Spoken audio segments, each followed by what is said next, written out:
bienvenidos a todos, a todas a este nuevo webinar que le llamamos Rumbo a Expo Prado 2025.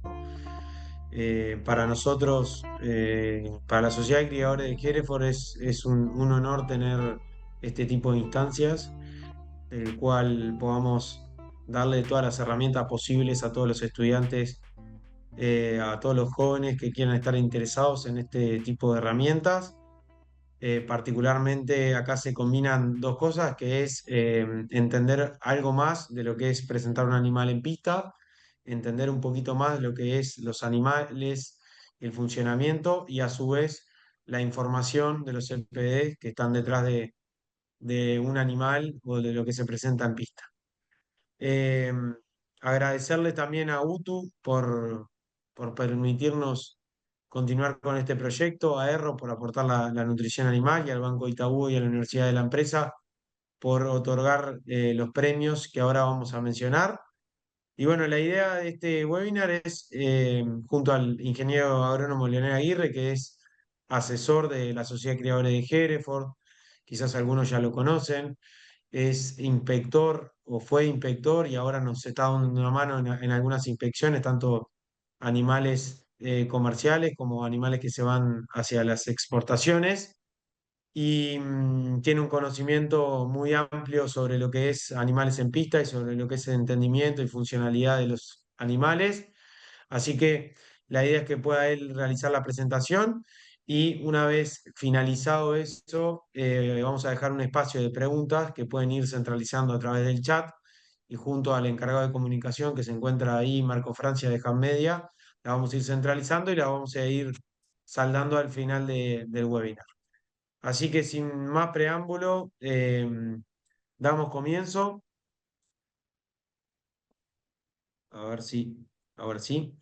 El objetivo de este webinar justamente es conocimientos teóricos, principalmente características morfológicas, como le mencioné, datos de PD y lo que es una correcta sanidad de animales, y a su vez, qué es lo que se evalúa en un animal y cómo se puntúa ese desplazamiento, tanto en una pista como cuando los queremos trabajando en los campos, que es el fin de los reproductores cuando adquirimos uno. Esto tiene dos objetivos, que básicamente es, como le mencionaba, la parte de novillos a bozal y darles herramientas, más herramientas de las que ya tienen y todo el proceso que han llevado con el proyecto. Y a su vez, mencionarles que durante la jura de Hereford en las hembras, el miércoles en la mañana, se va a estar clasificando a los animales de la misma forma que lo hacen el jurado, en este caso, Gonzalo Rodríguez Mendaro, que es el jurado en pista, y la idea es que mediante una aplicación todos los estudiantes o jóvenes que quieran participar van a ir ordenando de la misma forma que lo hace el jurado. A través de una aplicación eso se va a denominar un puntaje de cada uno y en base a eso quedan tres ganadores de los cuales obtienen las becas de la UDE. El primer premio es al mayor puntaje, el segundo premio al segundo y el tercero al tercero, del cual son tres tipos de becas, una del 100% en la Universidad de la Empresa, de cualquier carrera de elección, otra del 75% y otra del 50%. Y a su vez, premios de Itaú y premios de otras empresas que van a estar participando. Eh, es una instancia del cual creemos que de todo lo que puedan aprender acá y todo lo que han aprendido durante el transcurso del proyecto con el novillo y el estudio tanto de información genética como de lo que van a aprender acá, van a poder ordenar los animales de la misma forma que lo hace el jurado y eso es lo que se va a clasificar. Eh, Después, en base a esto, si tienen más consultas, nos las hacen. Queda mi número de contacto en el chat y, y por supuesto que el de Lionel por si tienen alguna otra duda. Y las preguntas, como dije al inicio, las vamos centralizando por el chat, van escribiendo y al final del webinar centralizamos todas las preguntas, las ordenamos junto con Marcos y se las empezamos a responder una a una y la idea es que en ese momento se dé un intercambio entre todos. Y bueno, sin mucho más, damos inicio, así que te doy paso, Lionel, vos andás avisándome cuando quieras pasar las presentaciones. Ah, perfecto, Alejandro. Bueno, esta es una imagen de la revista World Hereford que resume mucho lo que vamos a hablar hoy, ¿no? Ahí dice lo que uno mira y la importancia de los fenotipos. Nosotros siempre estamos hablando de fenotipos, que es lo que podemos ver o medir en este caso, y muchas veces lo que representa esta imagen es, no nos cuentan toda la historia, ¿no? O sea, los antecedentes, el fenotipo y la progenie esperada es lo que nos termina dando lo que son los CPD, que es información que tiene un sustento científico muy importante que nos va a permitir decir si ese toro es mejorador o no. Pero siempre tiene que haber un balance y eso es uno de los porqués de esta actividad, ¿no? A ver, pasá nomás, ¿vale? ¿Vale?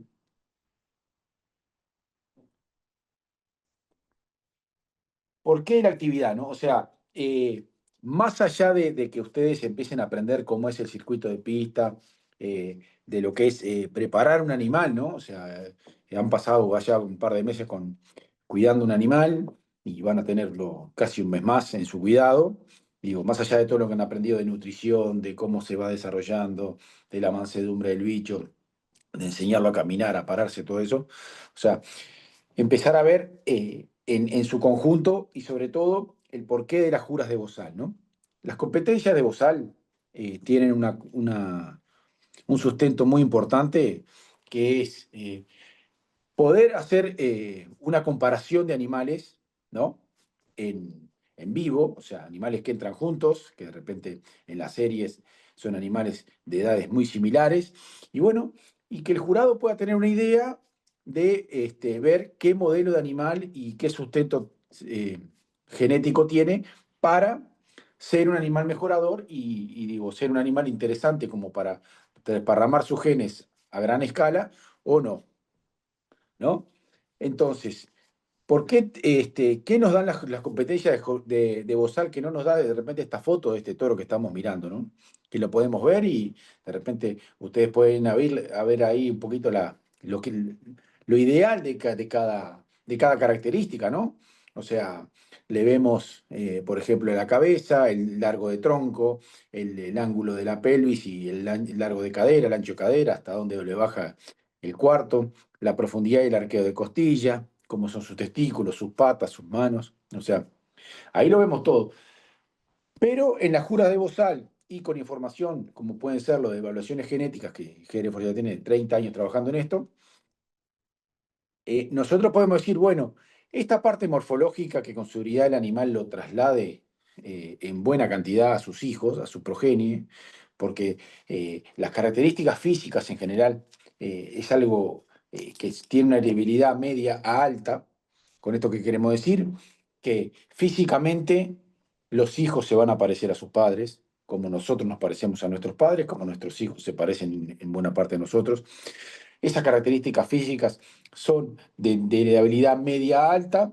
Hay una incidencia que es el ambiente, que es lo que nos hace cambiar entre el potencial genético y lo que vemos, ¿no? Por ejemplo, este toro que vemos en la imagen, si hubiese sido, no hubiese preparado para una exposición, no hubiese tenido ese desarrollo con esa alimentación particular que se le da, como ustedes tuvieron la práctica de hacer con esos terneros, quizá no lo veríamos así, quizá lo veríamos más chico, eh, menos engrasado, pero bueno, son esos factores ambientales que en la jura bozal en general tratan de aislarlo, porque todos los animales llevan un nivel de preparación muy alto, ¿no? Todos los cabañeros se preocupan por llevar que el animal exprese todo su potencial, y bueno, y también un poco también ver también la parte industrial del animal.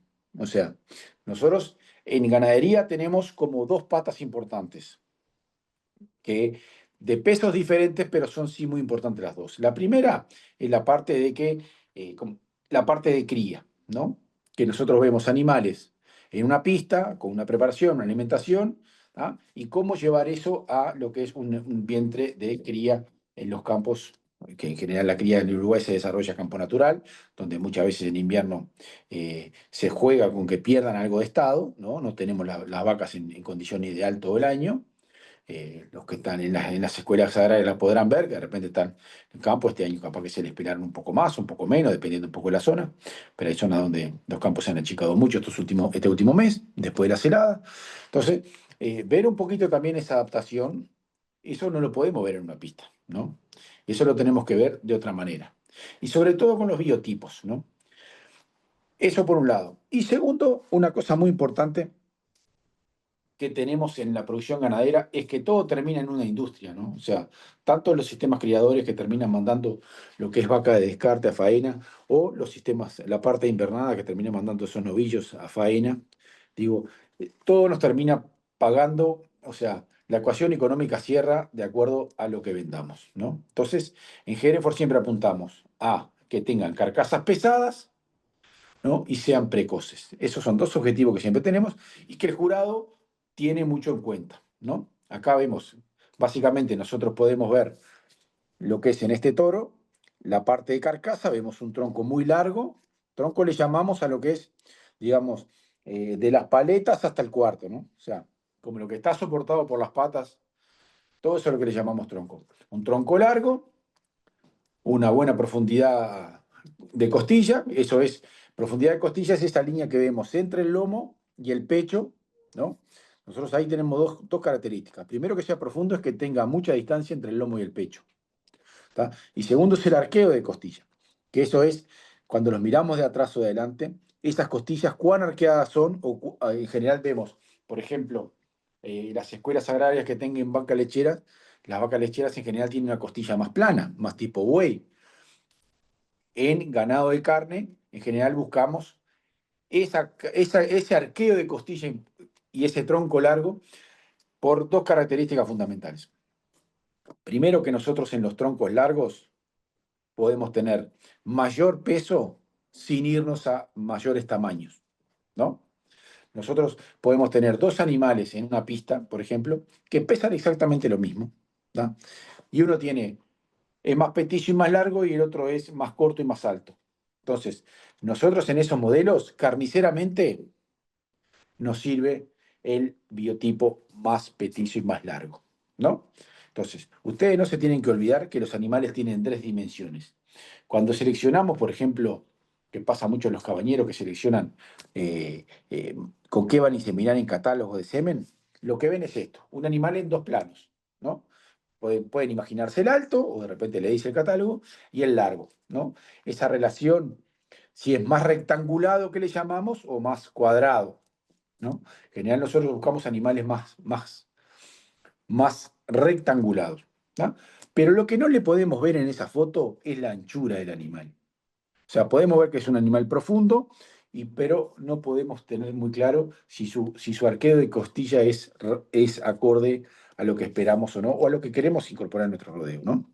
Un animal más corto, más alto, pesa lo mismo y quizás a la hora de faenar nos encontremos diferencias muy grandes, ¿no? Por ejemplo, esas carcasas donde nosotros tenemos un animal más alto, más corto, con seguridad lo primero que le van a volar al faenar es el cuero y después la cabeza y las patas y las manos. Entonces, ahí ya dejamos un montón de kilos en el camino de lo que es el peso vivo del animal a lo que es el rendimiento carcasa. ¿Va? Y el tronco largo y el arqueo de costilla, la profundidad y arqueo de costilla nos van a permitir en las hembras, por ejemplo, que en el sistemas criadores nosotros tener un, un ternero, un útero con un ternero y un rumen lleno de pasto sin tener demasiado problema de capacidad, ¿no? Si nosotros tenemos animales cortos o de repente con poca costilla o con poco arqueo, nuestra capacidad corporal se reduce. Entonces, en la medida que ese ternero y ese útero crecen, nos van cerrando el espacio para el rumen, ¿no?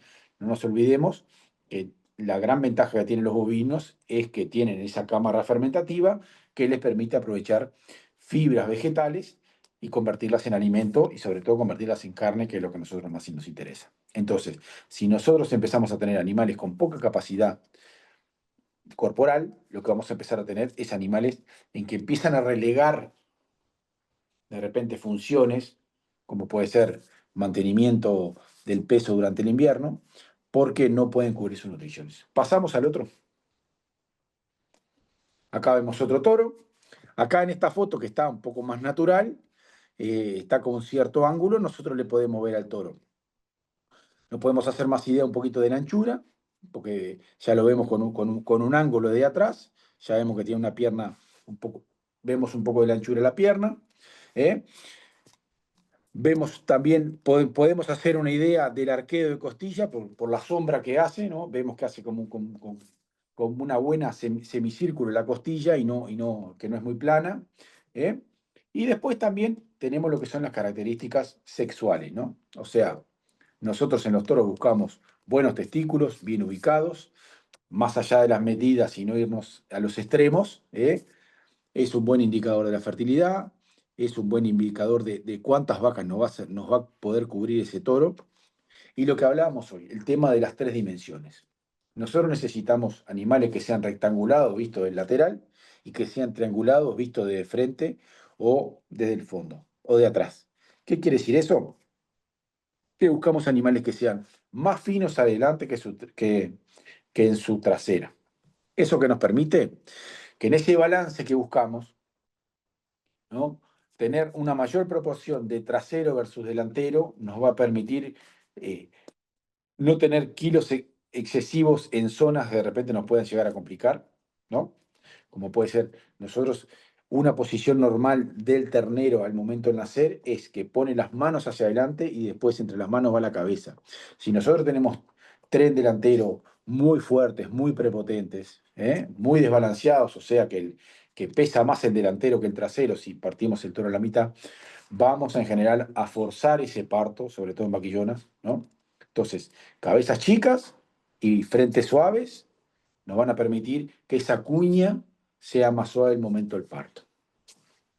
También lo que vemos en pista, que es algo que no vemos mucho en el tema de cuando vemos un toro en dos dimensiones, es los desplazamientos de los animales, ¿no? O sea, es muy importante el tema de los desplazamientos. Nosotros podemos ver un toro parado en una exposición donde de repente el cabañero lo tiene bien plantado, le conoce todas las mañas y lo tiene bien paradito, y a la hora de desplazarse es un animal que le cuesta moverse, ¿no? Entonces, nosotros tenemos, ahí capaz que vemos el video,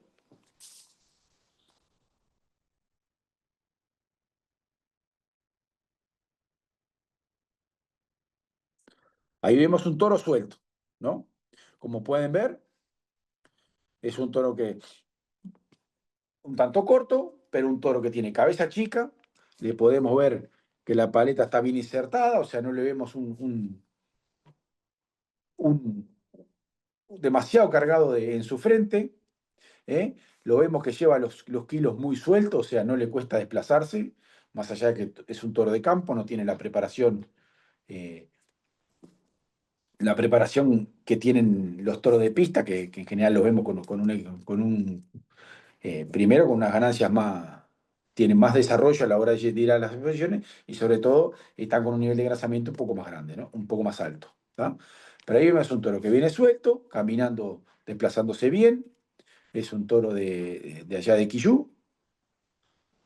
Eh, en general le vemos la muscularidad natural del animal, cuando no vemos esos niveles de preparación, lo que es en pista, como puede ser cuando van a un remate, la muscularidad natural del animal, o sea, lo vemos con todo lo que está en buen estado, pero sin embargo ahí la pierna le abulta bien, o sea que tiene una buena cobertura de carne, un toro que tiene cabeza chica, tiene un frente suave, y si lo ven en un momento que se para y le empieza a mover la cabeza, está bien aplomado. ¿Qué quiere decir bien aplomado? Que sus manos y sus patas caen bien desde donde están insertadas en el cuerpo hacia el suelo, ¿no? Entonces, ahí por ahí él va a parar. Bueno, no paró. Eh, Ven que tiene buena abertura de patas, ven que las manos están bien, las mueve bien, no le cuesta desplazarse, y eso es muy importante, ¿no? Que el animal lleve los kilos cómodos, quiere decir que no está forzando articulaciones. ¿Mm? hasta dónde le va la carne, en la pierna. ¿Eh? Si ven ahí, es un toro bien musculado, con una buena cobertura de grasa para ser un toro de campo. Si nosotros llevamos con la torada así al momento del entore, estamos bien. No tiene exceso de grasas en el pecho, que muchas veces hay animales que empiezan a depositar grasas en lugares que no nos interesa, y eso a nivel de jura se ve, sobre todo en hembras, animales que de repente depositan mucho en el pecho, de repente depositan... Ahí está parado. Ahí, parámela ahí, Ale. ¿Ah? Si ustedes ven ahí, el toro está parado, las manos bien aplomaditas, y como ven, la pata de un lado y la pata siempre están un poquito separadas. Cuando el animal está bien aplomado, él llega naturalmente y se para así, con cierta distancia entre una pata y la otra. ¿No? Eso le permite estar cómodo, ¿eh? Lo vemos bien, atento a lo que tiene, por ejemplo, acá la cámara, que era la distracción que tenía en ese momento, ¿no? Y después el tema de sus aplomos, lo que queremos ver ahora, ¿no? Sabemos que ahí él tiene la pata, digamos, del lado de la marca un poquito más adentro y la otra un poquito más estirada. En general, esta es la posición para verlo desde la jura, ¿no? ¿Por qué nos interesa siempre que el animal, esa posición? Primero que es una posición bastante natural del animal y sobre todo cuando, cuando él lo vemos en el campo suelto y, no sé, uno grita o algo, cuando el animal está parado, en general tiene esa posición, ¿no? Quiere decir que es su posición natural. Si no tiene esa posición natural, es que en general tiene algún tema de articulaciones, ¿está? No quiere decir que los caballeros no lo fuercen a ponerse así. Pero acá vemos el animal cómo lleva los kilos bien, las patas y las manos se mueven de modo normal, naturales. Él trotea en un momento y no tiene demasiado problema, no anda desarmándose la cadera, el lomo, no lo vemos, o sea, le vemos el lomo firme y horizontal en todos los movimientos. También lo que nos permite esa posición es, dejándole la pata del lado del jurado más atrás, es que el jurado, tanto el macho como hembra, pueda ver o los testículos o la ubre en el caso de las hembras. ¿No? Otro temita importante es que en la medida que tengamos movimientos, los prepucios los prepucios largos que no son deseables se empiezan a ver más, porque el animal al caminar tiende a sacudirlo más que el animal que tiene el prepucio bien contra el cuerpo, cuando camina ni se mueve. Entonces, muchas veces el cabañero está con el bastón y le toca el prepucio para que él lo arrolle, y a la hora de caminar no tiene chance de hacer eso y se empieza a ver mejor. Entonces, son cositas que van haciendo a la jura. Entonces, nosotros lo que buscamos es animales que los podamos ver en las tres dimensiones, ¿no? La altura, el largo, el ancho, que sean balanceados, o sea, que queremos que tengan un trasero mejor que el delantero, el trasero más importante que el trasero, que tengan lomos y líneas de inferior, digamos, línea del pecho y barriga paralelas y separadas, con un buen arqueo de costilla, ¿no? Todo eso nos permite buscar ese equilibrio entre los kilos y la carcasa, ¿no? De nada nos sirve solo kilos o de nada nos sirve solo carcasa. Tiene que haber un equilibrio ahí, un balance general del animal. Desplazamientos, balance, triangulación, largo de tronco, cabezas chicas y frentes suaves y traseros anchos y bien, bien musculados, sin excesos, sin exceso de hueso, sin exceso de músculo. O sea, la Hereford es una raza carnicera, pero algo que se destaca es su calidad de carne, ¿no? Entonces, si nos vamos a animales más magros y más musculados, como puede ser el limusín, por ejemplo, que cumple otros objetivos de carcasa, son en general animales que nos va a costar ese engrasamiento. Entonces buscamos ese equilibrio entre carcasas pesadas y precocidad. A precocidad le llamamos que el animal se desarrolle rápido y sobre todo que se termine rápido, ¿no? O sea, que nosotros a temprana edad ese animal llegue a los kilos, pero a su vez que se engrase. De nada nos sirve que llegue a los kilos y esté flaco, porque eso nos significa que tiene un potencial de crecimiento mucho mayor, y ahí tenemos que replantearnos el tema, si estamos en un modelo acorde a nuestro campo, ¿no? No nos olvidemos que el grueso de la genética la ponen los criadores, ¿no? A la hora de decidir qué genética usar, nos fijamos en el rodo cría. El invernador en general compra terneros, que puede decir, a este le compro, a este no le compro más, porque no me sirven, Todas esas evaluaciones pueden ser, pero no puede cambiar el potencial genético de los animales. Puede cambiar la velocidad de crecimiento, pero no el potencial genético, ¿no? En este caso vamos a hablar un poquito más de hembras.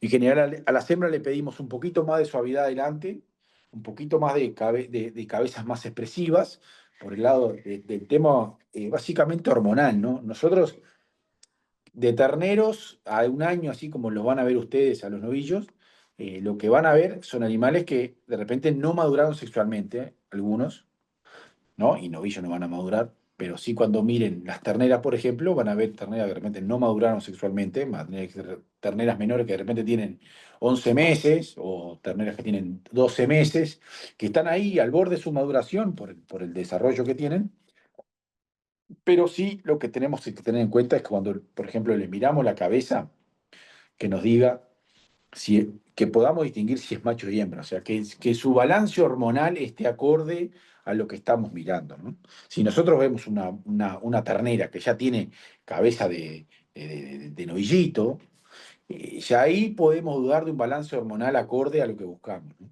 O sea, eso nos va a tener problemas de fertilidad, problemas de precocidad, con seguridadmente, problemas de lactancias. ¿Por qué?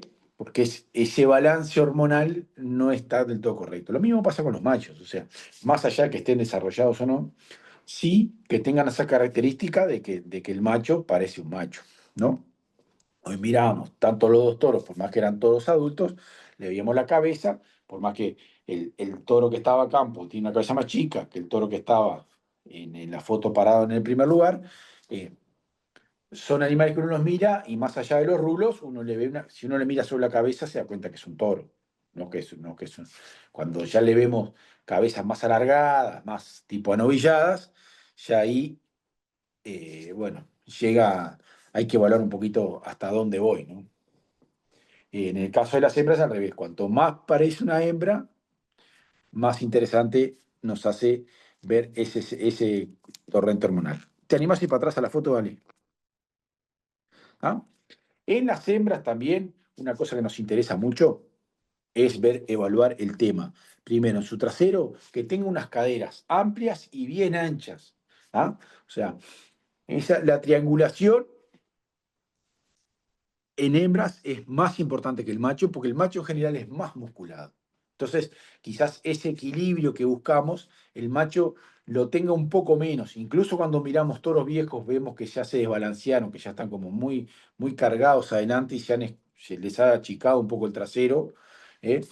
Y entonces, por más que lo usamos y todo, no nos decepcionemos porque son parte de la evolución, del envejecimiento de los toros, va por ahí. En las vacas siempre le pedimos eso, ¿no? Que sean bien suaves en su delantera y en su trasera bien ancha, con una cobertura de carne acorde a su tamaño, a su volumen, ¿no? Pero sobre todo, si caderas anchas y amplias nos van a permitir canales de parto más amplios que nos van a permitir terneros que paran más fácil, ¿tá? También en las hembras tenemos que ver todo el tema de ubre. En Uruguay pasa una cosa que en la mayoría de las ganaderías pastoriles del mundo no pasa. ¿Eh? O sea, estas razas británicas en general están en zonas mucho más frías, ¿no? En general las vacas paren con nieve y si el ternero no se puede prender de los cuatro pezones y mamar bien, se muere. Acá en Uruguay nosotros vemos terneros que de repente maman de dos o tres pezones, igual se siguen preñando y nos siguen dando un ternero razonable al destete. ¿Tá? Eso no es deseable, ¿no? O sea, la ubre tiene que estar bien colgada, o sea, tiene que tener un ligamento fuerte, ¿tá? Con pezones cortitos, y después está la capacidad lechera va a ir de acuerdo al rodeo y de acuerdo a lo que necesitemos, y sobre todo, si lo queremos mejorar, hoy tenemos herramientas que nos permiten eso, ¿no?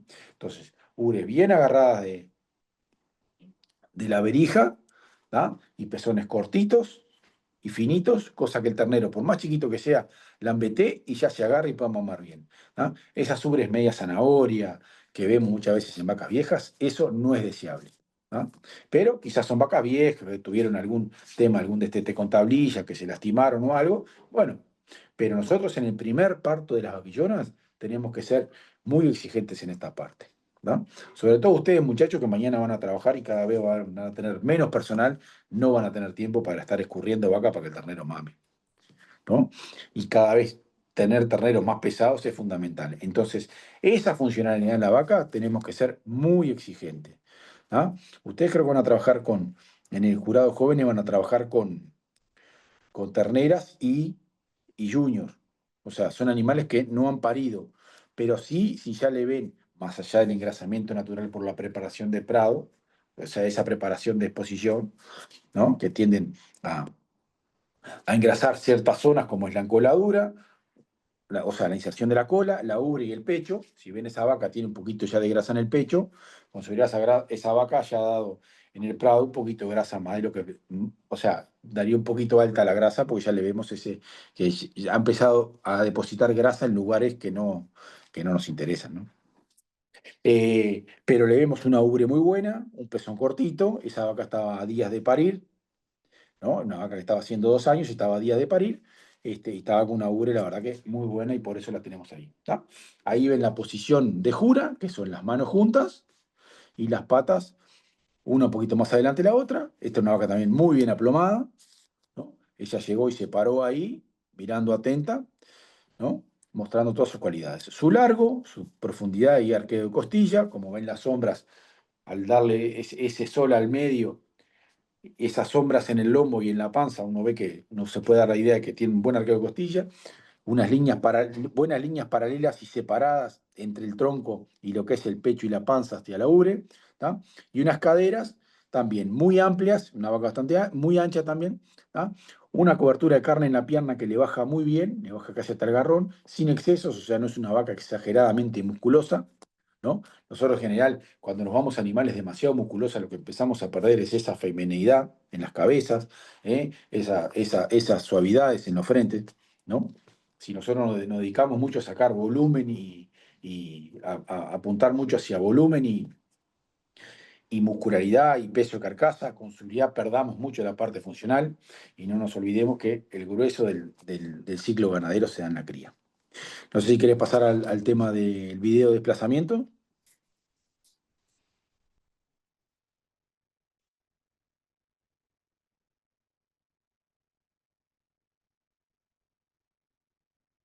Ahí le pueden ver de frente el arqueo de costilla que tiene la vaca, ¿no? ¿Ah? Acá la ven de atrás, es una vaca un poco pobre de atrás, ¿no? Ahí hay una vaca que vieron cuando trotea como que fuerza y el lomo empieza a hacer como a cimbrarse. Vemos que es una vaca que sus desplazamientos no son los más deseados, pero sí es una vaca larga, ¿no?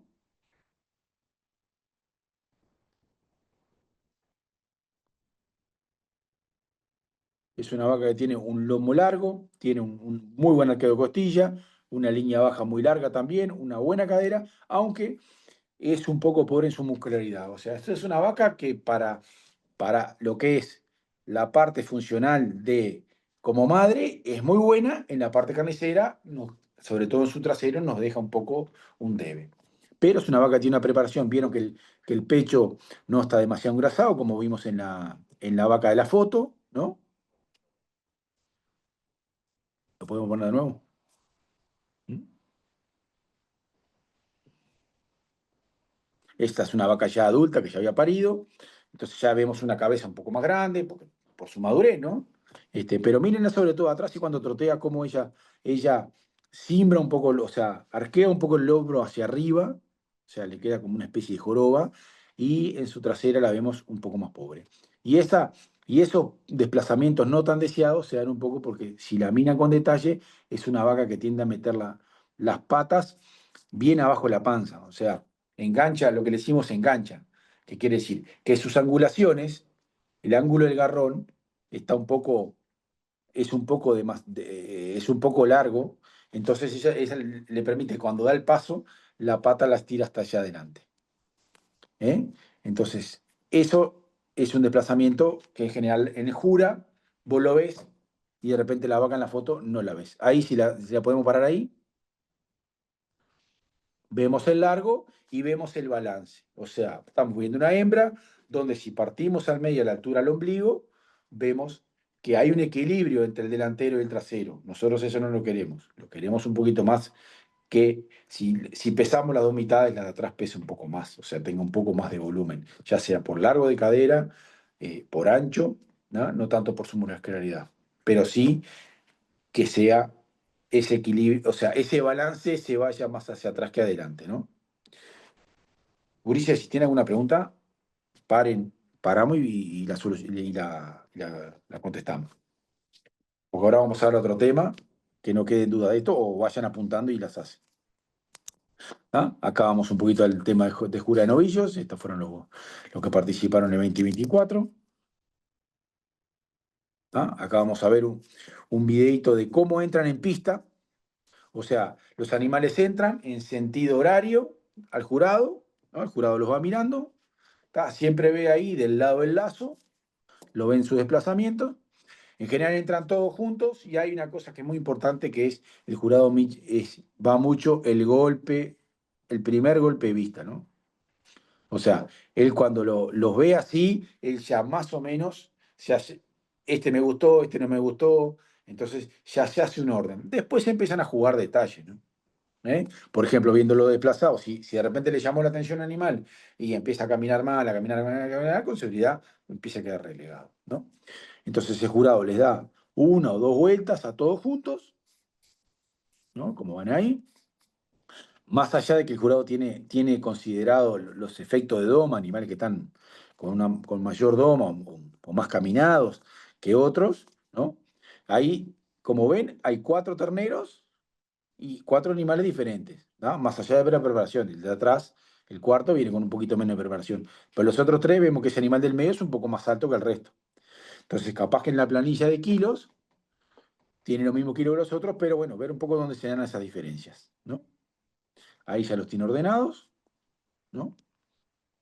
Él después o sea, él les da la vuelta, después los hace parar, los llama de a uno, ustedes caminan hacia el jurado y después lo mira por un lateral hacia el jurado y por una de las líneas largas, ahí la que va contra el público, de atrás, ¿no? O sea, ve, cuando viene hacia el jurado lo ve de frente, cuando se va del jurado, se desplaza para atrás, para volver al lugar, lo ve desde atrás. Entonces, más allá de ver los desplazamientos, él ve el frente, la trasera. Después los hace formar de nuevo, todos paraditos de nuevo, y los va a mirar de a uno, ¿no? Ahí es donde empieza a jugar mucho el tema de la planilla, porque él ya tiene una idea del orden. Ahí empieza a jugar mucho la planilla, ¿no? Nosotros en la planilla de pista, sobre todo pensando en lo que es el jurado joven y sin mirar hembra, nosotros le damos la fecha de nacimiento, el peso que dieron en el prado, ¿tá? El espesor de grasa subcutánea, que lo medimos ahí también. Después de eso, según el peso a nacer, le sacamos la ganancia diaria que tuvo hasta el día del prado, la altura aranca para ver diferentes cosas, y en los machos, que en este caso no va a ser, la circunferencia scrotal para la edad, ¿no? Entonces nosotros tenemos peso, nivel de engrasamiento, una idea de la ganancia diaria, que ahí juega un poquito el tema del nacimiento, ¿no? De repente, si hay mucha diferencia de nacimiento, las ganancias se pueden equiparar. Y también las diferencias de días. Por ejemplo, nosotros entramos en una serie y hay casi un mes de diferencia con animales que de repente tienen ganancias de 1,5 kilos, estamos hablando de 40 y pico kilos. Entonces, en una serie entran animales con 40 kilos de diferencia, te llaman la atención el volumen. Cuando miras la ganancia diaria, capaz que son iguales, la diferencia va en la edad. Eso para que se hagan un poco la composición de lo que va mirando el jurado a la medida que camina. ¿Tá? Ahí vemos el primer novillo, un novillo que camina bien, con un buen volumen. Ahí va el segundo novillo, un novillo más grande, con buenos desplazamientos, pero como ven, al ser un poco más patón, más alto, él tiene la misma velocidad con pasos, con menos frecuencia de pasos. Y el tercer novillo es el que separaba un poquito, el que caminaba un poquito feo. El cuarto novillo quedó ahí un poquito relegado, más que nada por el volumen en el momento de la jura. O sea, ahí jugó un poquito el tema de preparación. Seguimos, Ale. ¿Ah? Bueno, estos son los campeones del año pasado.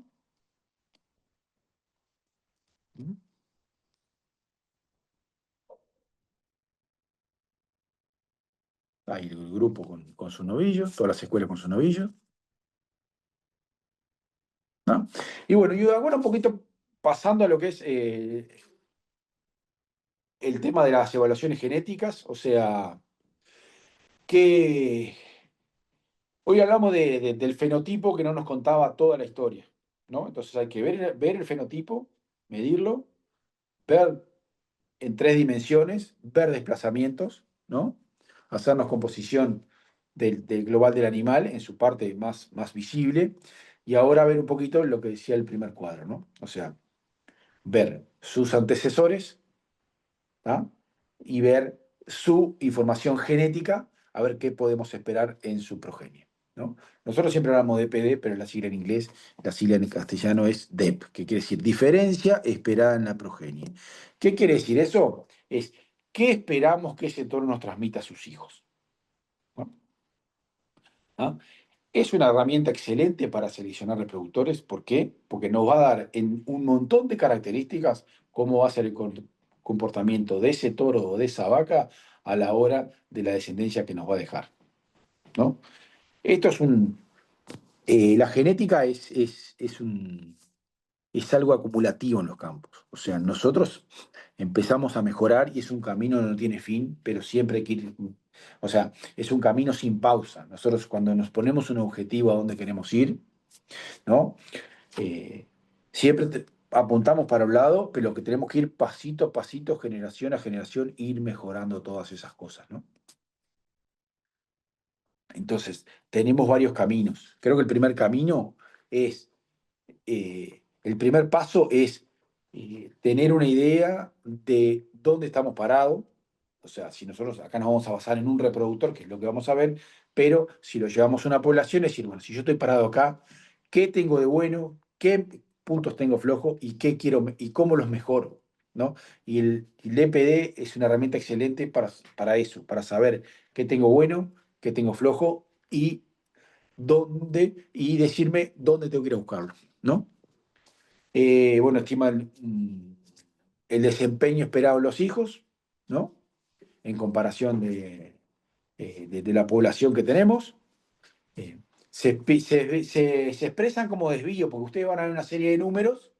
Los números arrancaron el año que, o sea, la base de datos arranca con un cero en el año que se comenzó con esa característica y tuvo una evolución hasta el día de hoy, ¿ah? Y hoy lo que podemos ver es una serie de números que nos van a indicar dónde está posicionado el animal en las diferentes características, ¿ah? Y después Hereford, hace muchos años, trabaja en lo que es una evaluación genética panamericana.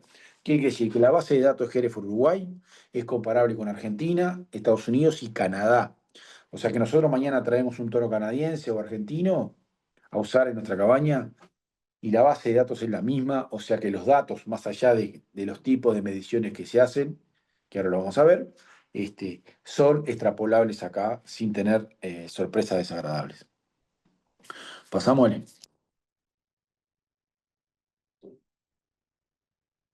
Ahí tienen los, los percentiles que año a año se publican con la corrida del año, ¿no? Entonces, nosotros podemos ver cuál es la población promedio del Uruguay, que es ese 50% que está en el rectángulo, ¿no? Y cómo van variando en la medida que nos acercamos al 5% superior o 5% inferior. Entonces, nosotros podemos agarrar cualquier animal evaluado y podemos decir, bueno, para esta característica está ubicado acá, para esta característica está ubicado acá, para esta característica está ubicado acá, cómo está ubicado en todos lados. Eh, para que se hagan una idea, el nivel promedio sale de todas las cabañas evaluadas de animales de pere y puros registrados, evaluados genéticamente, que es un programa que tenemos en la Hereford como para desarrollar a nivel de rodeos comerciales o cabañas internas, pero entran dentro de la población y es ese promedio, en general son animales que a campo andan muy bien. O sea, son animales que tienen pesos a nacer razonables, destetes más que razonables, crecimientos más que satisfactorios.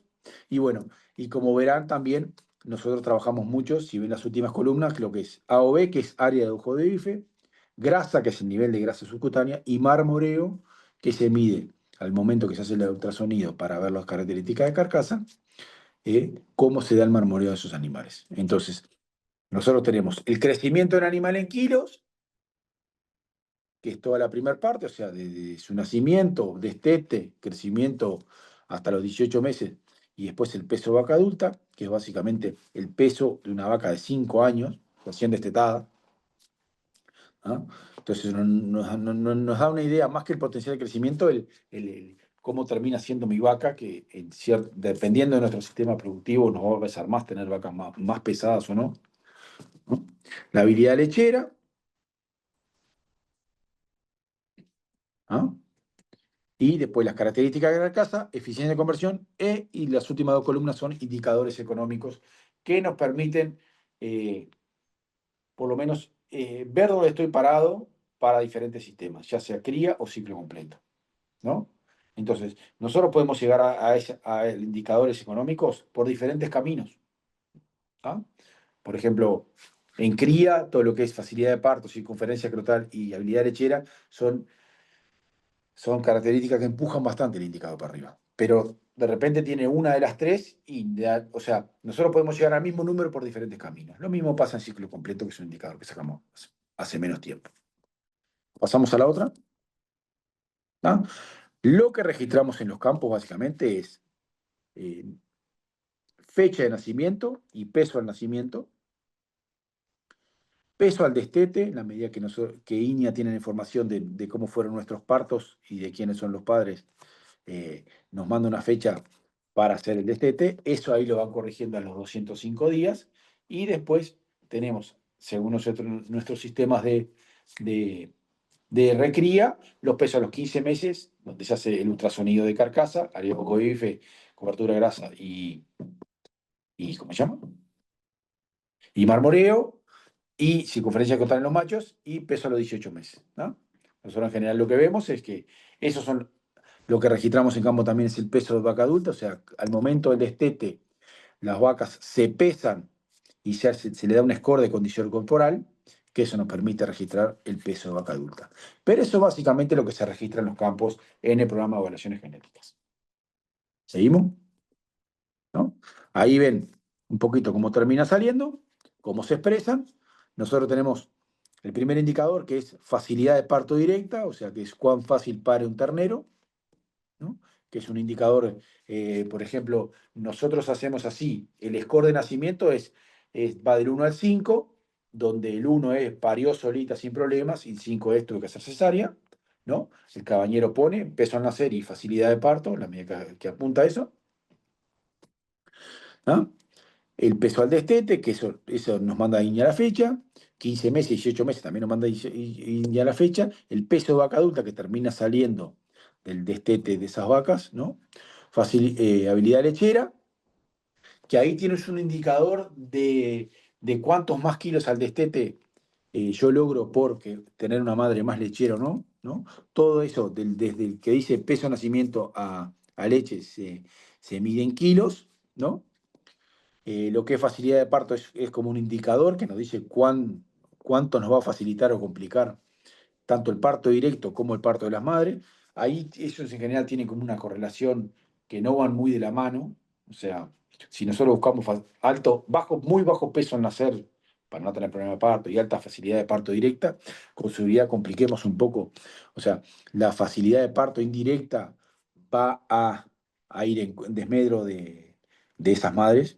Por general, cuando nosotros buscamos animales de extremada facilidad de parto, y va muy bajo peso al nacer, en general son animales de estructura más débiles, ¿no? De hueso más fino, y eso, cuando sean madres, vamos a tener que decidir muy bien qué le tenemos que echar para no complicarnos. Entonces tiene que haber un equilibrio ahí de parto. No nos tenemos que enamorar de los ultralivianos, ¿ah? Sí mirar el número y mirar la facilidad de parto, pero mirar las dos, ¿no? O sea, no por solucionar un tema hoy, no por vestir un santo hoy, debito uno para mañana. No sé si queda claro. Eh, Bueno, área ojo IFE, grasa, marmoreo, circunferencia escrotal que se saca a los 15 meses, también de los toros, se mide en centímetros, ¿ah? Y después lo que es eficiencia e indicadores económicos que arrancaron en base 100 y en la medida que la raza va evolucionando han ido evolucionando los promedios, ¿no? Entonces ahí tenemos, por ejemplo, un reproductor, ¿ah? Y el promedio de la raza, todas las características. Y ahí lo podemos rankear en las diferentes razas como va, ¿va? No todos siguen la misma curva, o sea, Si tuviésemos animales que tienen todo paralelo y arriba un 20%, sería muy fácil. El tema es que a veces no vamos a crecimiento, nos quedamos sin carcasa, no vamos a, el toro que nos interesa por biotipo, por tipo animal, buscamos eso y de repente dejamos relegado algo, pero si nosotros usamos esta herramienta y sabemos que estamos dejando algo relegado por usar un animal, de repente un biotipo que nos interese mucho, tanto por él como por sus antecesores, nos interese mucho poner eso en nuestro rodeo, sabemos que el próximo paso es corregir eso. No quiere decir que acá hay verdades absolutas. Nosotros los caminos pueden ir para un lado y después subir, o para abajo y después, o para el otro lado y después bajar. Pero todo eso es el equilibrio que buscamos en las juras, o sea, ver cómo son los animales, cómo son tus antecedentes, qué esperamos de ellos en su progenie, y después ver un poquito cómo se desplazan y funcionalmente cómo andan. ¿Tá? La exactitud o confiabilidad, que es el ACC, que es el numerito chiquito que aparece abajo, ¿no? Eso es un dato muy importante a la hora de mirar EPDs, sobre todo en toros de inseminación que los usamos masivamente y sobre todo en vaquillona. ¿Por qué? Porque es un toro que nos da cuán certero es esa predicción del número de arriba. ¿Va? O sea, si nosotros tenemos bajas accuracy o baja exactitud, nosotros podemos esperar que ese número pueda llegar a variar. Si nosotros tenemos una alta exactitud, con seguridad estamos muy seguros que ese toro va a dar ese ser. Pero eso tenemos dos maneras de mejorarlo. Uno es mediante tener muchos hijos y otro es mediante ir genotipando él y sus, y su descendencia. ¿Qué es eso? ¿Qué es el genotipado? Es un análisis genético donde hay varios marcadores moleculares que nos permiten o sea, nos permiten identificar diferentes pools de genes que van para un lado o para el otro. Entonces nosotros podemos ver si el toro los tiene o no. Esto nos permitió, en lo que es eficiencia de conversión, poder salir a muestrear animales que no hayan pasado por la prueba de eficiencia y sí lograr indicador debido a la identificación de esos genes. ¿Ah? Entonces, nosotros si mejoramos el accuracy, si mejoramos rápidamente, por ejemplo, si nosotros compramos toros para rodeos generales y compramos y nunca más le damos bola en cómo evolucionan, si nosotros los genotipamos, por ejemplo, que es una herramienta de muy bajo costo, ¿ah? Cuando empiezan a ser sus hijos, nosotros vemos para dónde varían y de repente podemos empezar a corregir ciertas cosas. Por ejemplo, si nosotros vemos un toro que tiene indicadores de carcasa que nos interesan, con accuracy bajo y con el genotipado nos bajó, o nos mejoró, quizás es un toro que podemos usar más o usar menos en el futuro, ¿no? Porque de repente no queremos ir para atrás, pero si nos interesan ciertas cosas de él, decimos, bueno, lo uso, pero más a cuenta-gota, o lo uso más masivamente. O de repente nos sorprenden en ciertos aspectos que no teníamos en cuenta, y es un toro que de repente podemos decir, bueno, el año que viene insemino con el mío, y no ando comprando afuera. Ese tipo de cosas el genotipado nos permite, y sobre todo nos permite tomar decisiones anticipadas. ¿Tá? Acá vamos a hacer un pequeño ejercicio de dos toros, ¿no? ¿Ah? Que tienen indicadores bastante diferentes, ¿no? Vemos, por ejemplo, un toro A que tiene un peso a nacer de 1,8 con facilidad de parto de 3,5, y un toro B que tiene un peso a nacer de 0,5 y una facilidad de parto de 3,1. Entonces ahí que vemos que a pesar de que tenemos casi 1,5 kilos de diferencia en el promedio de los terneros, ¿no? Entonces, que estos promedios, pero en verdad hay una curva. Quiere decir que el de 1,9 va a haber algunos terneros que van a pesar bastante. O sea, van a irse más arriba. ¿No? O sea, y hay terneros que de repente del 1,9 que pesan menos que el del toro B, porque cuando las curvas el superior de uno se junta con el inferior del otro, capaz que hay animales que pesan menos que los del otro toro. No sé si se entiende el concepto. Son como dos campanas de Gauss separadas por 1,4 kg, pero hay un momento que las colas se pueden tocar. ¿Tá? Pero los dos tienen facilidad de parto directa, positiva, o sea, y alta. Quiere decir que son toros que probablemente estén bien hechos de cabeza chica, frente suave, que lo que nos va a permitir que más allá del 1,5 kg, los dos paren muy fácil. ¿No? Después tenemos pesos al destete bastante diferentes, que eso se mide en kilos, o sea, podemos esperar 15 kilos más de peso al destete entre un toro y otro, lo cual eso es plata. Después tenemos todo lo que es crecimiento, 15, 18 meses. Ahí, por ejemplo, tenemos otra distancia grande de en kilos. ¿Va? Cuando nos vamos a peso de vaca adulta, vemos también que vamos a tender a tener vacas un poco más pesadas. O sea que si nuestros campos son pobres, nuestras condiciones de alimentación están un poco sujetas al potencial de nuestros campos, tenemos que tener cuidado con el toro B. O sea, pues tenemos un bruto potencial, pero no vamos a ir a un tipo animal capaz que un poco más de lo que nos interesa. ¿Está? Las habilidades de leche era lo mismo. Y después, bueno, nos vamos al tema de carcasa, donde vemos grandes diferencias, ¿no? Donde vemos casi 3 centímetros cuadrados más de carcasa entre uno y otro, lo cual nos permite que esos novillos van a tener un rendimiento comercial bastante superior. ¿Está? Todo eso redunda en indicadores económicos, ¿no? Para el sistema criador y para el sistema ciclo completo bastante diferentes, ¿no? Pero bueno, todas estas cosas no quiere decir que tengo que usar el toro A, todo esto, ¿no? Capaz que yo estoy en un campo de las sierras de Velázquez, donde mis condiciones forrajeras son muy pobres, y la manera de tener más vacas es usando el toro B, por biotipo, por performance, este, porque aparte es un toro que no está tan lejos del promedio, entonces va a dar animales que van a tener una muy buena performance a campo, ¿ah? Pero el otro va a tener excelente performance. ¿Ah? Acá volvemos a lo mismo, no hay absolutos. ¿Ah? Si de repente el tipo de campo, el sistema productivo, el toro que necesito. Ver la morfología, buscar todo eso, es muy importante, y esta parte de evaluaciones genéticas es muy importante para poder plasmar con mayor seguridad lo que queremos poner en nuestro sistema productivo. Pasamos, vale. Bueno, después, ciertas características que tenemos en la raza Hereford ya más que este, sabidas. Primero, son una raza muy rústica. Podemos ver en todos los lugares donde se hace cría, vacas, pampas, de repente en invierno pasan mal, y sin embargo, cuando viene el primavera y la época buena, ellas se recuperan fácil y hacen su trabajo. Esa rusticidad está dada por años de selección dentro del país, por la fortaleza de las evaluaciones genéticas, que son evaluaciones genéticas nacionales, más allá de que la base de datos no sirva para comparar con otros lugares, pero sí son en base a datos sacados en el Uruguay, ¿no? Entonces, somos fuertes en eficiencia, es una raza que convierte muy bien, debe ser de la que mejor convierte pasto en kilo de peso vivo.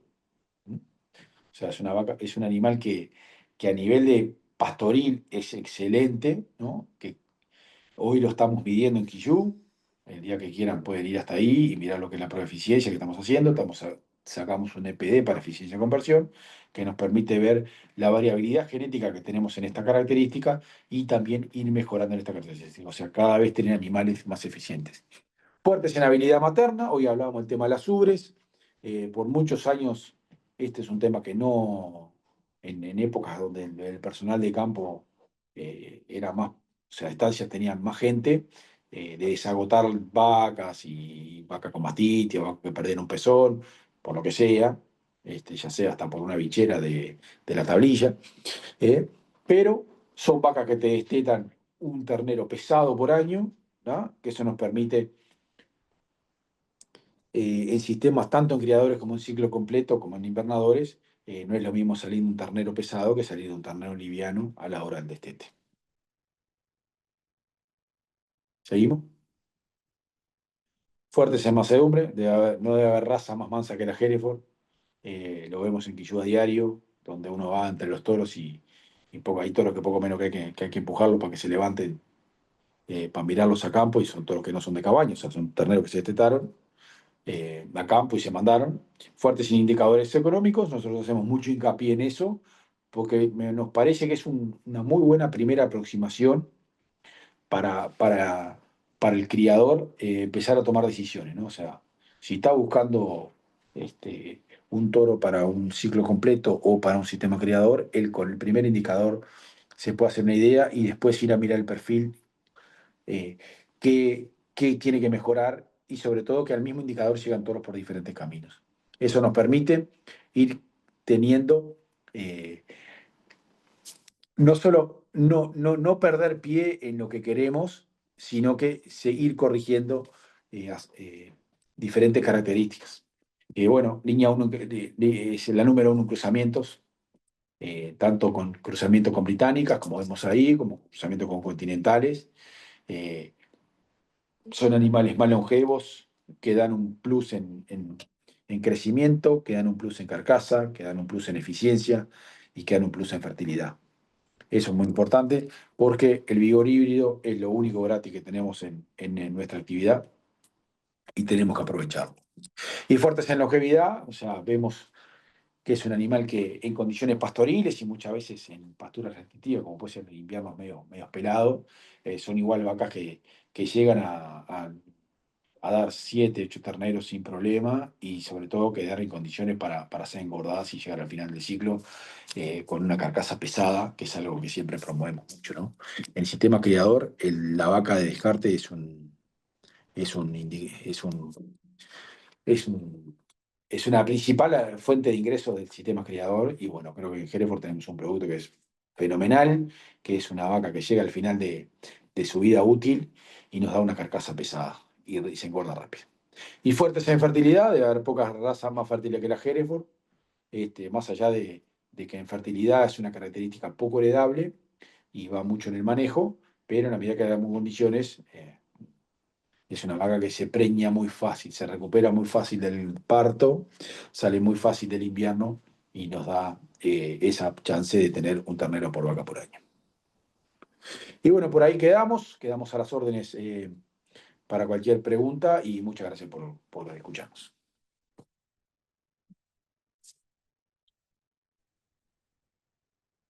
Muchas gracias, Leonel. La verdad que tremenda presentación. Tuvo de todo, desde morfología animal, datos de PD y características raciales. Eh,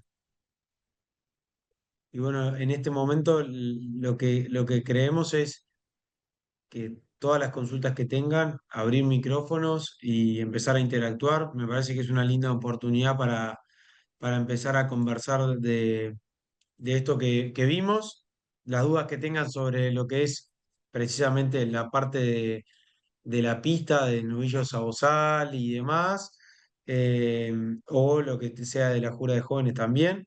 Pero me parece importante destacar eh, que la línea de esta presentación tiene un objetivo. Nosotros seleccionamos reproductores por lo que nos va a dar la descendencia.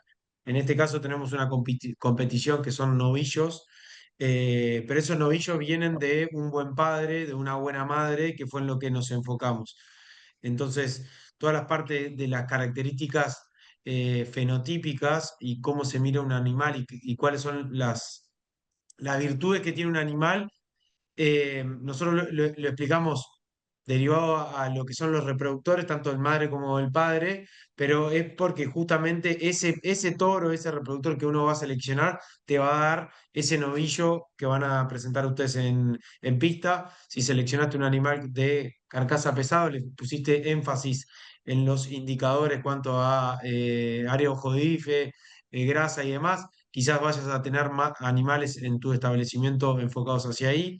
Y bueno, eso creo que es importante que entiendan cómo es la lógica del pensamiento del por qué nosotros seleccionamos este tipo de reproductores y demás, porque justamente lo que nos va a dar esos novillos que van a presentar ustedes en una pista.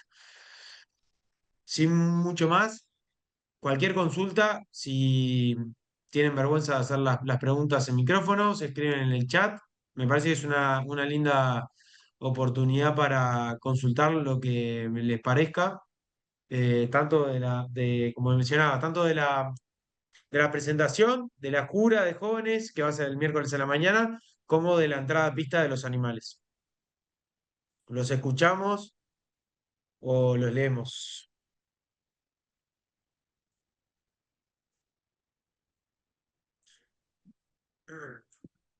No sé si hay algún profe ahí que quiera moderar con las preguntas, si no, nos las pasan nomás y vamos hablando.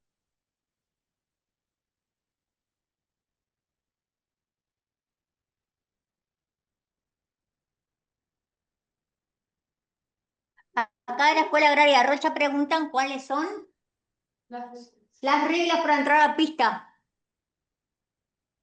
Bien. ¿En qué sentido las reglas? Eh, Hay ciertos protocolos que se tienen que cumplir, que son las mismas de la entrada a los reproductores que van a ser tanto de hembras como de machos en lo que sigue los novillos, que es básicamente en cuanto a vestimenta, un chaleco y un gorro que es obligatorio. En la prepista puede estar solo el cabañero que va a pasear. Eso en cuanto a formalidad.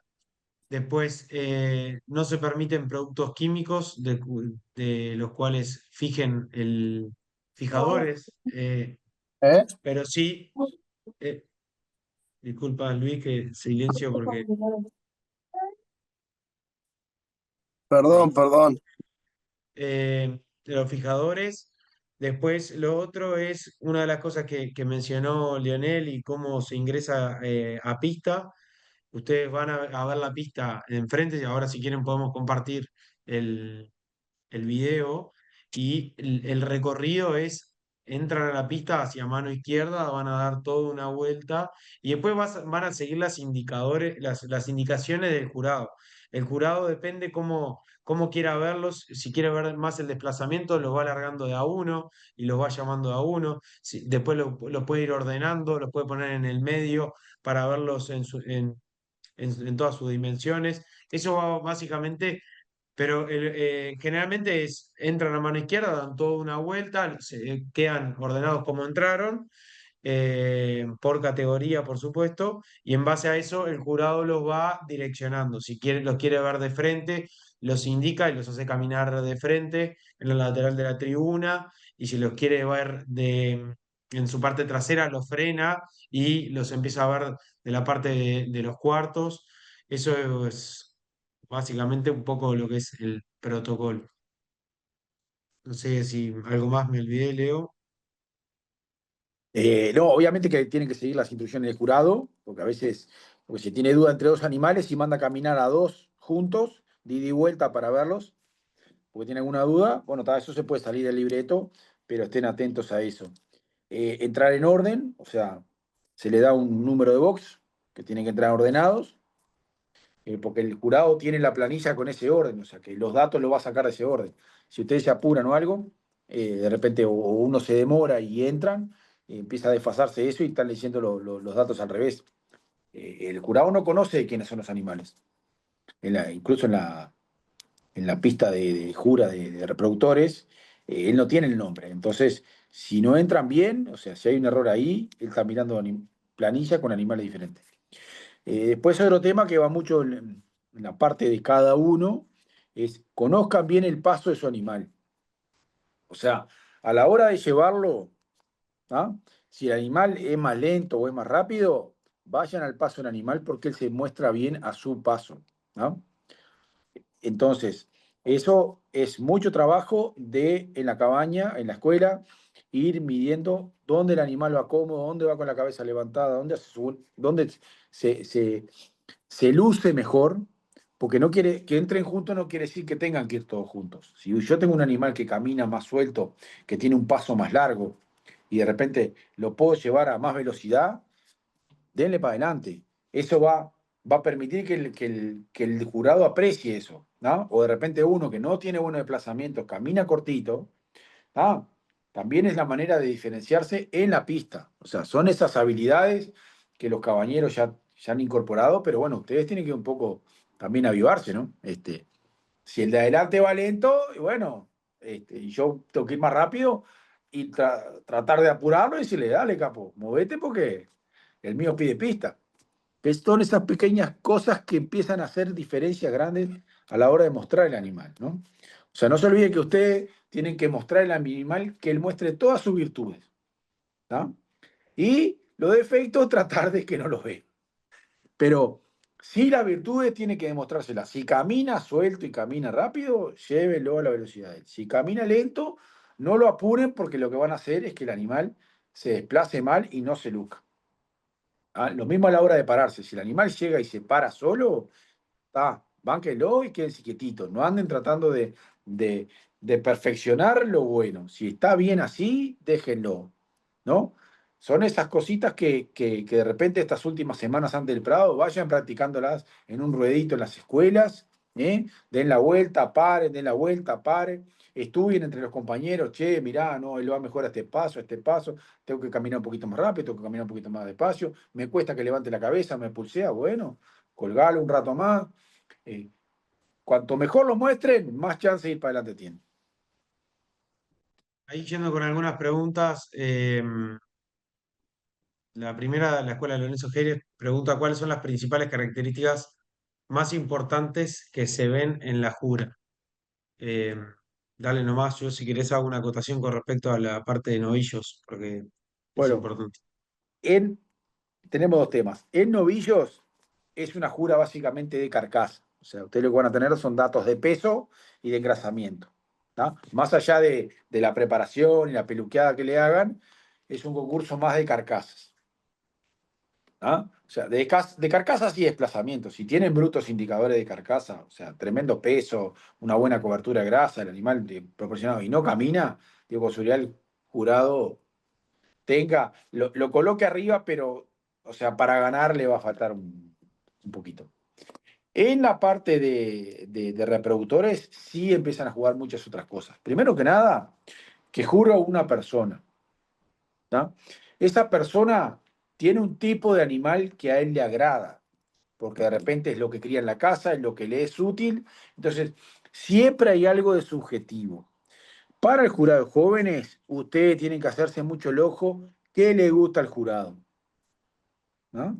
Porque la manera de repente decir, hay animales buenos pero diferentes, y bueno, sabemos que el jurado se va a inclinar por este. Y bueno, como ustedes van por una nota y tratar de pegarle a lo de él, tienen que estudiar eso mucho, ¿no? ¿Qué está ponderando el jurado? Y bueno, tratar de ustedes, en base a sus conocimientos, identificar eso antes y ordenar de esa manera. ¿Ah?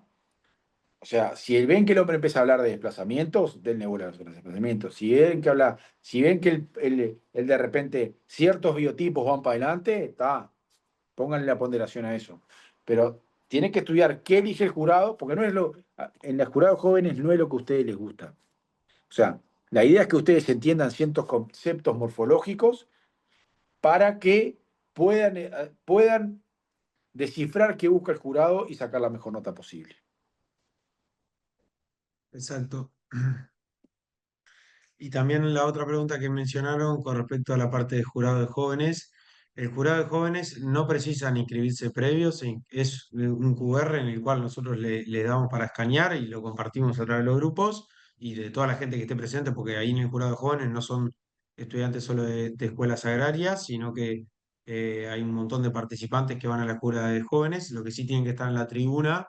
eh, Generalmente lo intentamos centralizar en la tribuna principal justamente para tenerlos todos más o menos juntos por si tienen algún detalle en cuanto a la inscripción y demás. Lo que hacen es, se inscriben con nombre, apellido y un usuario, que básicamente es poner un correo, y en base a eso lo que empiezan a hacer es, hay una serie, después si quieren pueden mirar algún catálogo, hay una serie, yo tengo una acá, justo el del año pasado, y el cual dice el número de la serie, serie uno ternera menor, por ejemplo, y tienen que ordenar los box. O sea, tienen que ordenar cómo el jurado los va a dejar en pista. Previo a que el jurado diga 1, 2, 3 y 4, nosotros cerramos la aplicación y la posibilidad de ordenar. No sé si se entendió. Es bien sencillo. ¿Cómo se ordena? Es llevando el box para abajo, para arriba, y que lo único que tienen que hacer es ordenar del 1 al 4 si son 4 animales, del 1 al 3 si son 3 animales. Menos de 2 no ponemos la serie porque justamente no tiene mucho sentido. Y bueno, en base a eso van adquiriendo puntajes hasta que termina, que seguramente sea al mediodía, se los comunicamos, y ahí nosotros cerramos, o sea que van a jurar desde ternera menor hasta junior, más o menos, que son las edades. Ustedes van a ordenar, van adquiriendo puntajes y en base a eso salen los ganadores. No solo los primeros tres tienen premios, sino que el año pasado le dimos a los primeros 10 premios que estén presentes ahí en la pista. Lo importante es que tengan que estar ahí presentes en la pista. Eh, Eso por un lado. Después, eh, otra cosa, yendo para un poquito para atrás con respecto a las características que ve un jurado en la pista o el que se puntúan, esta competencia es de un novillo, es importante, primero que nada, que en toda competición siempre hay un primero y un último, y pasa también en las cabañas que preparan un año entero un animal, o 2 años y 3 años, que lo llevan al Prado y vuelven año a año porque salieron segundo, tercero, cuarto, últimos. Eh, Me parece que acá es importante, por supuesto que competir es importante y entiendo que cada escuela va a querer dar lo mejor. No tiene por qué el animal más pesado es el ganador, eso no es así, sino que justamente lo que decía Leonel, el impacto visual de entrada a la pista en un jurado es súper importante. Dale. No, que muchos cabañeros, o sea, sabiendo que no van a ganar, llevan sus animales que son los mejores representantes de su cabaña y Exacto. interesa mucho la devolución del jurado. ¿Ah? Pues de repente es un toro que lo van a ofrecer como punta de remate o para un centro de semen. Y bueno, ¿qué opina el jurado de él? Es fundamental. Es por lo que van. Sobre todo también cuando cabañas que están arrancando, que tienen pocos animales para elegir, y llevan uno, que es el mejor exponente que tienen, que de repente es un buen toro, un buen ternero, por ejemplo, y bueno, también la manera de decir, bueno, ¿qué tengo de bueno y dónde tengo que mejorar? O sea, es muy importante las exposiciones por la devolución del jurado. Es importante que el jurado hable. El jurado en general destaca las partes positivas de los animales y no es tan crítico de las partes negativas, salvo que sean cosas medias, por ejemplo, de desplazamientos o de repente algún toro con testículo medio sobre el límite inferior, que diga, bueno, lo tira abajo, de alguna manera. Pero escuche la evolución del jurado porque ahí ustedes sacan las prioridades que el tipo tiene a la hora de elegir animales, ¿no? O sea, tiene lo que hablamos hoy, tiene algo de subjetivo, ¿no? Por ejemplo, llevan dos terneros y hoy gana uno, gana el A, de repente el año que viene como toros, más allá de que los dos evolucionen bien, el jurado el año que viene le gusta más el B y va para adelante. Entonces, no es que esto no es 100% absoluto, o sea, gana uno pero hay muchos buenos y sobre todo llevarse devolución para afirmar el camino y mejorarlo. Digo, han pasado de que grandes campeones han ido un año, han salido grandes campeones, lo llevan otro año por el campeonato y quedan terceros, ¿no? Porque el jurado no le gusta ese tipo de bicho. Y bueno, está. Al llevarlo, vos lo pones a una devolución y a un premio. Exacto. Eh, Tengo otra pregunta por ahí. ¿Cuántos cabañeros pueden ir? Ahí capaz que combinamos con Utu, pero lo importante es que hay un cabañero que entra a pista, que es el paseador, y generalmente intentamos darle un espacio en la prepista para el peluqueo a uno más o dos más. ¿Tá? No puede haber mucha gente en la prepista porque básicamente no nos deja dar y tienen que entrar con un permiso. El resto, todos tienen que estar en la tribuna. ¿Tá? Y hasta que no termina la calificación, no, van a tener que mantenerse ahí. Eso por un lado. Después, cabañeros que van a ir a la exposición, a la rural, eso entiendo que depende más de UTU. Sé que hay varios representantes y demás que van a estar cuidando los animales. ¿Se entendió? Si hay alguna pregunta que no quedó, me van avisando. Em, Después, hubo una cosa que es importante este año, lo que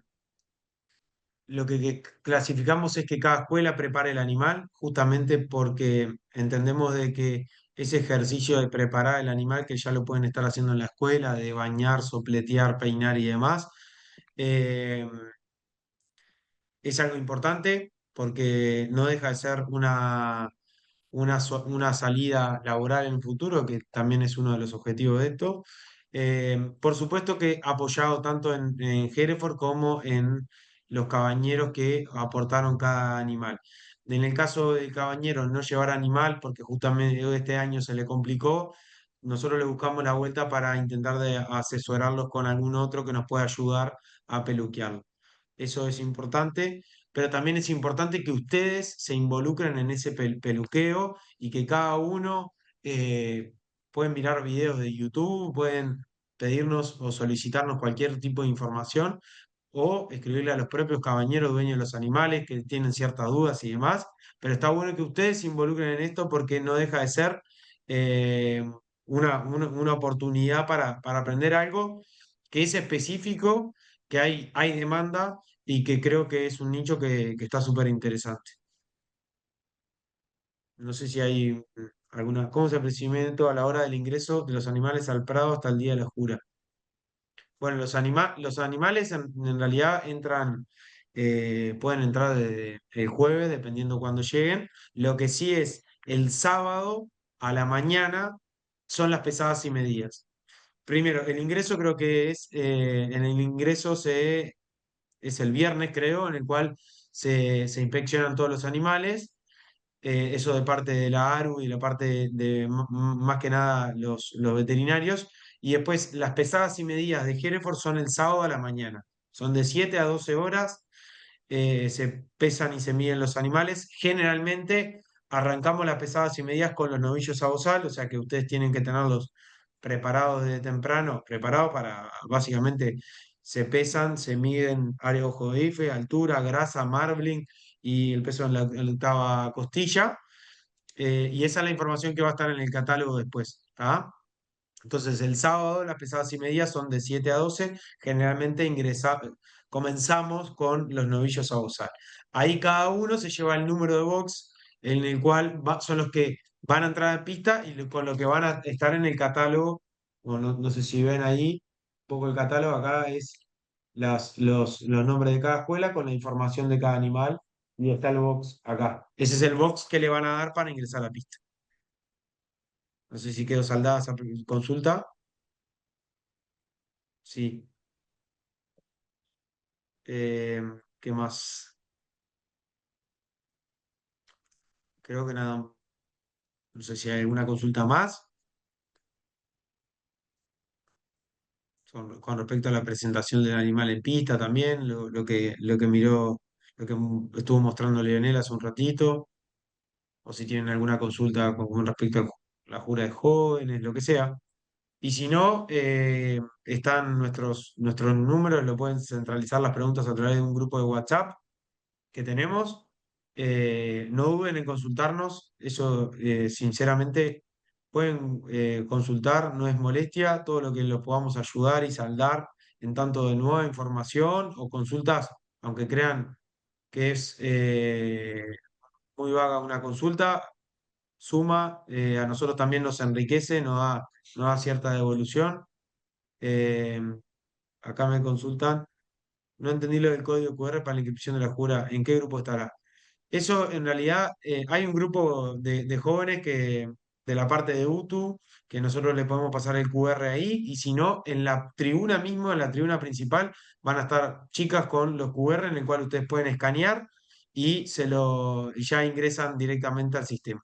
Si es que no están en el grupo, nos avisan y si no, en la pista mismo, el día de la jura, en la tribuna principal, pues es importante centralizarlos todos ahí. Ahí van a poder ingresar al QR. En este caso, Agustina que consultó. Bueno, sin mucho más, como le dije, quedamos a las órdenes. Gracias, Leonel, por la presentación. La verdad que estuvo muy enriquecedora. Gracias a todos los que hicieron sus consultas. Y bueno, quedamos a las órdenes, como le dije hace unos minutitos, para responder todas las dudas que tengan, tanto de la pista, tanto de información de Hereford, tanto de la jura de jóvenes como de los novillos a bozal. Así que sin mucho Ale, más, dale. no, nada, agradecerles a ti, a Leonel también y a todas las escuelas. Y no sé si todos los participantes tienen mi número, pero obviamente cualquier consulta que puedan tener, que me escriban también en el grupo por ahora. De ese que hablamos, están solo los directores y los profes involucrados, pero cuando lleguen al Prado, los chiquilines, se va a hacer otro grupo para informar cosas puntuales de, bueno, no sé, las pesadas, o sea, cosas de la logística de ahí. Entonces, en ese se va a poder compartir el QR que van a estar los participantes, digamos, los chiquilines. Excelente, excelente, ¿Está? excelente. Impecable. Bueno, Bueno, muchas muchísimas gracias. gracias a todos. Que pasen bien.